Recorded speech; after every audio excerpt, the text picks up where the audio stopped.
La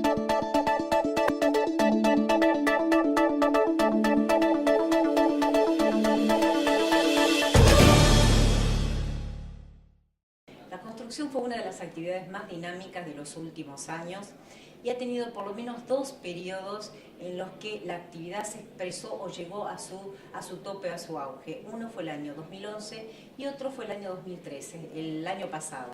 Uno de los indicadores de esta bonanza es que se vendieron o se despachó cemento por 300 kilos per cápita en el mercado, que es una cantidad bastante importante y prueba de una etapa próspera del sector de la construcción.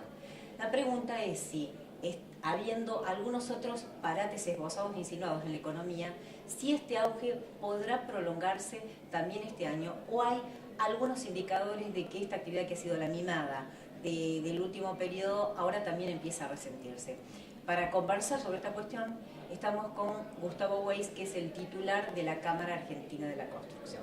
¿Qué tal? Hay pronósticos de que la economía argentina va a retroceder, el PBI va a decrecer en el año 2014 aproximadamente un 1,4%. De confirmarse esas proyecciones, ¿qué va a pasar con la actividad de la construcción, que suele hiperreaccionar a los ciclos económicos? Bueno, efectivamente, la industria tradicionalmente duplica o triplica los ciclos económicos, tanto positivos como negativos. Y estamos viendo en este momento, con cierta preocupación, diría yo, que estamos con una caída del orden del 4% respecto al año pasado, que, como bien dijo usted, fue un año muy importante. Se vendieron efectivamente casi 12 millones de toneladas de cemento, fue récord histórico, que es uno de los principales indicadores de la actividad. Así que frente a un 2013 récord, estamos con una caída.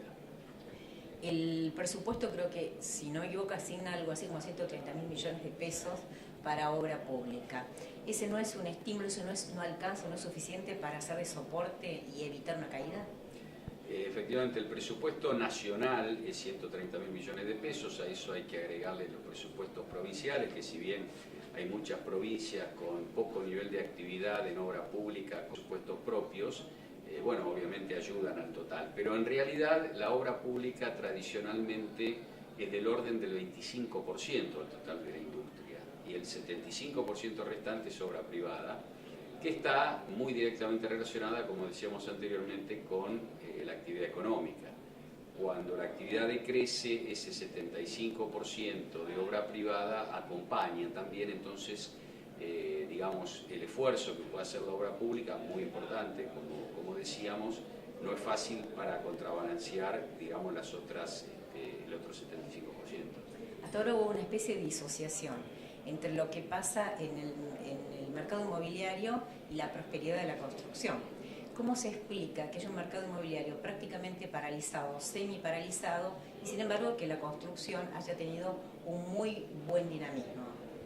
Bueno, por un lado, la construcción de viviendas básicamente de propiedad horizontal, que de eso se trata, si bien también las casas están alcanzadas con este semiparate del mercado inmobiliario, pero hablando básicamente de la construcción de edificios de propiedad horizontal, la semiparalización del mercado inmobiliario no impacta en el tiempo directamente en la industria.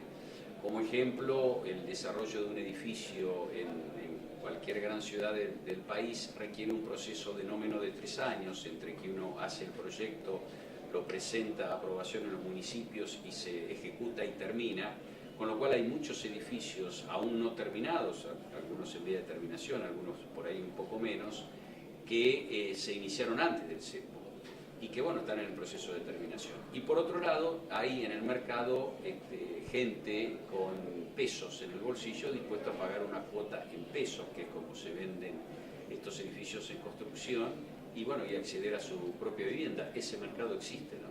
A propósito del cepo, ¿se puede considerar que el cepo de alguna manera ayudó, estimuló la actividad porque desvió dólares hacia el sector de la construcción? No, en realidad no tenemos estadísticas de eso, no tenemos información. Si usted quiere mi opinión personal, yo no creo que sea así. Creo que la gente, y por un problema cultural durante los últimos muchísimas décadas, diría yo, la gente tiene dos formas de ahorro en el largo plazo, que son o inmuebles o dólares. Yo no creo que haya habido mucha gente dispuesta a vender dólares para comprar, para transformarlo en pesos y comprar en el pozo. Puede ser alguno, digo, no, seguramente alguno ha habido, pero digo, no en una forma tan importante que movilice la industria. En el rubro precios, ¿qué está pasando con los precios en el sector de la construcción y qué puede pasar con los precios hacia fin de año en un contexto inflacionario donde todos los precios se mueven hacia arriba? Bueno, los precios acompañan aproximadamente el ritmo de incremento de precios de la economía en general. Por ejemplo, usted sabe que en la construcción de una vivienda, simplemente como ejemplo de la industria, los salarios son aproximadamente el 50% del costo. Nosotros cerramos una paritaria que estuvo un poco por abajo del 30%, pero bueno, en ese número impacta en un 50% de los costos y los materiales están incrementándose anualmente en un orden similar, digamos. Así que el grueso de la industria tiene un proceso de incremento de costos más o menos equivalente al resto de la industria, de la economía del país. ¿Hay un mecanismo para compensar esa suba de costos cuando se trata, por ejemplo, de contratos de obra pública? Cuando hay una licitación y un precio acordado, ¿es factible después revisarlo en función de esa suba de costos? Los contratos de obra pública en el orden nacional tienen un sistema de reajuste de precios. Hay que entender que nosotros cuando participamos de una obra pública nos presentamos en una licitación en una fecha determinada, a los meses, en algunos casos unos cuantos meses, se firma el contrato y después se ejecuta una obra que en muchos casos dura 2 o 3 años. Ese precio original tiene un sistema de reajuste, que en el caso particular de la Nación es el decreto 1295 de la época de post caída de la convertibilidad de junio del 2002. Ese decreto es el que se utiliza para actualizar estos precios. Debo decir que en estos momentos no es representativo de los aumentos reales de precios, tenemos una dificultad en ese aspecto, pero bueno, a su pregunta concreta, hay un sistema de reajuste que no está funcionando bien, pero existe. La Cámara Argentina de la Construcción no integra, no es parte del Foro de Convergencia Empresarial, que es un núcleo patronal que salió al ruedo para fijar posición desde ese sector sobre políticas públicas. ¿Por qué no está integrada? ¿Hay de todos modos coincidencia con las posiciones del Foro de Convergencia Empresarial, que por ejemplo cuestiona la envergadura del gasto público, dice que los empresarios no tienen ninguna responsabilidad en la suba de precios, reclama seguridad jurídica? ¿Qué piensa la Cámara Argentina de la Construcción respecto a esa voz patronal? Bueno, nosotros tenemos un grupo conformado con las principales cámaras empresarias, que es el grupo de los 6, que viene interactuando desde hace muchos años. Este es el grupo más representativo de la economía nacional, es un grupo con, digamos, fuerte participación en la torta, digamos, completa del país en cuanto a producción se refiere, que además tiene una responsabilidad muy alta, emplea mucha gente, tiene una responsabilidad paritaria muy alta y nuclea las principales empresas del país. El Foro de Convergencia es un foro con una participación infinitamente más amplia, hay cerca de 40 o 50 entidades, algunas de las cuales son entidades todas muy valiosas, no tengo nada que decir al contrario, pero algunas entidades que no tienen el mismo nivel de responsabilidad que podemos tener nosotros en el grupo de los 6, que no tienen empresas afiliadas, mucho menos paritarias, que yo diría pueden pensar mucho más también desde planos teóricos que desde planos prácticos con responsabilidad gremial empresaria como es la que tenemos nosotros.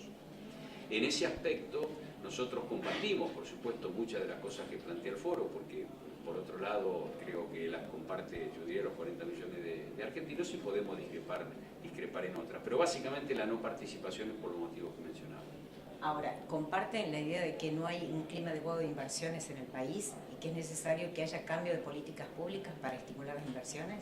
Bueno, creo que todos coincidimos y el gobierno está haciendo esfuerzos en ese aspecto, que hay cosas que cambiar sin la cual es difícil invertir en Argentina. Si uno está planteando, por ejemplo, inversión extranjera y uno le impide a los inversores extranjeros repatriar capitales, repatriar la ganancia, y bueno, seguramente no va a venir nadie a invertir en Argentina. Creo que la macroeconomía requiere de ciertos ajustes, la inflación es otro tema no menor, tiene que haber un mercado único de cambio, no puede haber un dólar oficial, un dólar blue, un dólar tarjeta, digamos, tiene que haber un mercado único de cambios. Digo, hay ciertas cosas que entiendo que todo el mundo, inclusive el gobierno, conteste de que hay que solucionar para poder solucionar el problema de la inversión en el país. Finalmente, usted se refería recién al G6 y al Grupo de los 6. El Grupo de los 6 da la impresión que se desarticuló en algún momento por temor o para evitar cualquier reacción pública o represalia del gobierno a cuestionamientos que se hagan desde el Grupo de los 6. ¿Ahora se reactivó o hay posibilidad de que el G6 se reactive? No, bueno, el G6 ya se vino juntando todo el año pasado, este año hemos tenido reuniones, incluso hemos tenido reuniones con algunos precandidatos presidenciales para interactuar con ellos, ver qué piensan ellos y decirle qué pensamos nosotros. Así que efectivamente después de un impasse que fue allá por el año 2012, durante todo el 2013 y en lo que va del 2014 nos estamos juntando y bueno, sí, está en pleno funcionamiento. Muchas gracias.